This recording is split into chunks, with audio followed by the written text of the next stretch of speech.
Hi, I'm Kate Hunt. I'm an archaeologist and bioarchaeologist at the 106 Group. I have a background in studying the history of health and disease in populations throughout the world. With our passion for history and culture, we at 106 Group would like to share with you a brief overview of past epidemics, pandemics, and outbreaks in our state of Minnesota. It's no coincidence Minnesota is a medical hub today. In the 1850s, the Mayo family traveled to Minnesota to get away and recover from malarial fevers, which was a common killer in the South. They later set up a private practice that developed into the Mayo Clinic. During this time, in the 1800s and early 1900s, many Euro-American families traveled to Minnesota and set up homes here to find a healthier climate. This meant that Minnesota became a hotspot in the U.S. for medical tourism long before the Mayo Clinic was established. Disease prevalence in Minnesota was primarily recorded by cause of death, which wasn't standardly recorded in Minnesota until 1866, when the state began requiring death certificates, meaning many diseases were underreported or not reported at all until that year. Even then, many diseases were misdiagnosed or ignored, especially in communities of marginalized people, like within Minnesota's displaced tribes. These communities were especially hard hit by most of these diseases due to the lack of economic opportunities in medical care, crowded living conditions, racist treatments and perceptions, and hereditary vulnerability. It's worth noting throughout Minnesota's disease history that the data is incomplete because those often affected most were recorded least. The trio of plagues, smallpox, yellow fever, and measles, are a few of the diseases that disproportionately and devastatingly affected American Indian tribes long before death records were standard. Regular outbreaks and epidemics of these diseases persisted regularly for centuries. Smallpox spread throughout the continent when Columbus's first voyage brought the disease to North America in 15th century. The first well-recorded smallpox epidemic in Minnesota occurred in lumber camps near Brainerd in 1871 and 1872. Officials hired armed men to block the roads leading in and out of lumber camps to keep the men from fleeing the disease and spreading it. Another smallpox epidemic hit Minnesota in 1881 and persisted until the Minnesota legislature required parents to vaccinate their children. Without providing money for enough vaccines or enforcement measures, outbreaks remained common until the 1930s. Legislators ultimately repealed compulsory vaccinations, and a massive outbreak occurred in 1924, originating in Duluth and spreading to the Twin Cities. This outbreak killed over 500 people, 90% of which were in Minneapolis right after the Board of Health declared the city the quote-unquote safest city in the country from smallpox. Because people were huddling indoors for warmth, the highly contagious disease spread rapidly. The city of St. Paul's public health system reacted quickly and efficiently. They enacted a tracing system, the first of its kind in the state, and quarantined the infected. Minneapolis was slow in response and communicated mixed messaging about the disease. It also had a denser population and poor living conditions. As a result, Minneapolis had a 25% death rate, as compared to St. Paul's 4% death rate.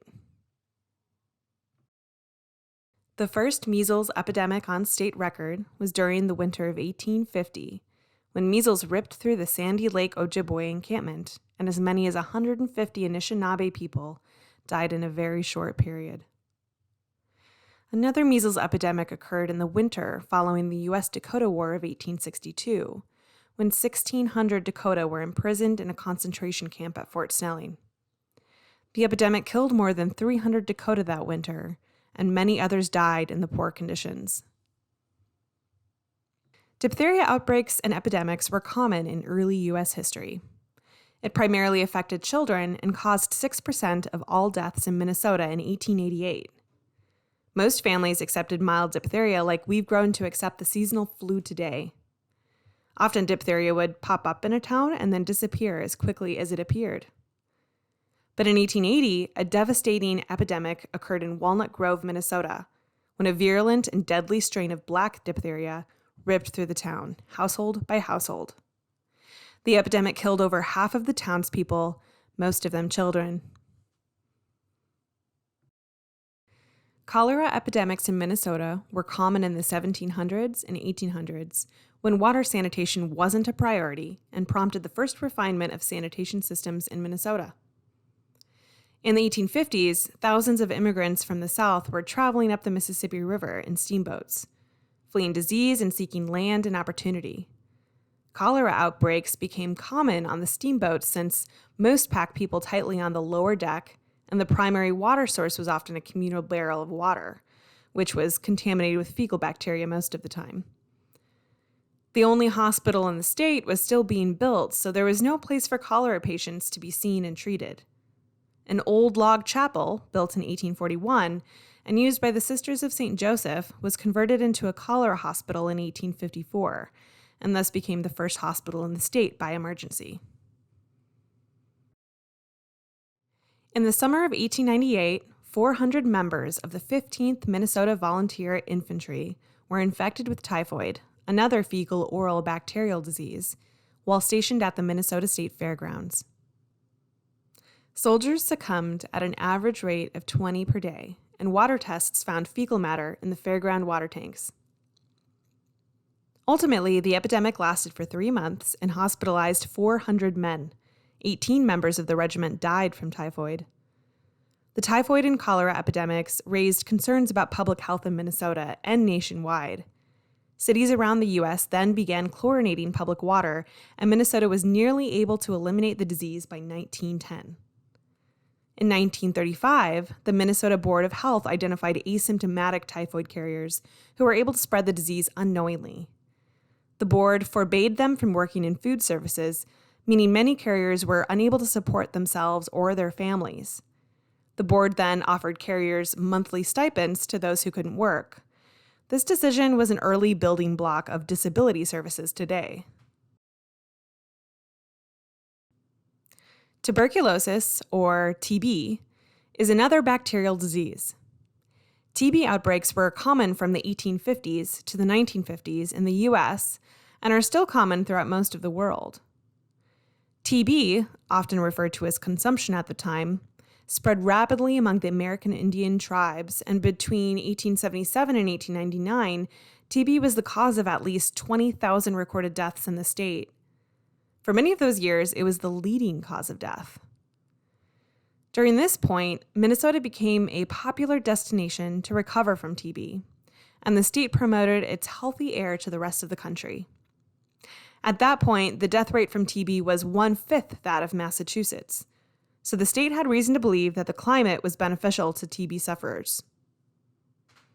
Among many others, famous naturalist and poet Henry David Thoreau came to Minnesota to recover from TB when the state became a health resort from the 1850s through the early 1900s. Starting in 1907, tuberculosis sanatoriums were built throughout the state to accommodate the surge of medical tourists, immigrants, and TB patients.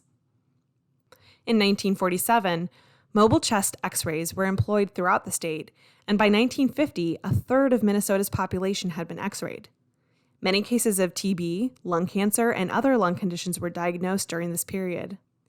In 1951, legislation was passed to require TB sufferers to live in sanatoriums, and those that didn't abide by the law were committed to a TB security facility at the Anoka State Hospital.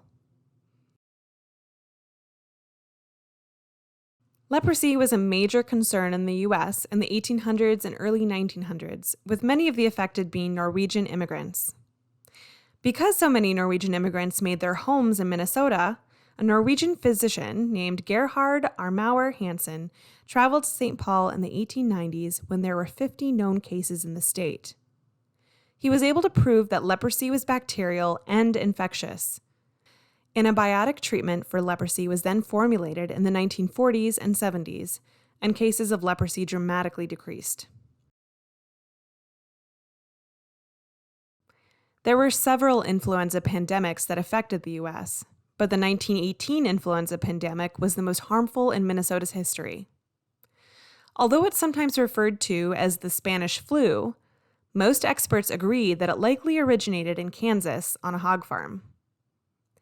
In combination with crowding in military camps and industrialized urban environments, poor nutrition and sanitation during wartime, and its severe effect on young adults, the 1918 flu had devastating death rates.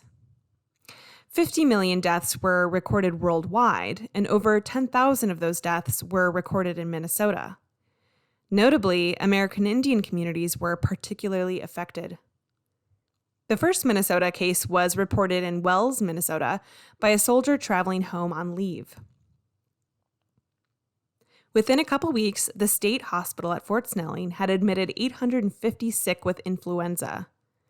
The virus progressed and spread very quickly in intensity and in speed. Someone could report symptoms and die 12 hours later.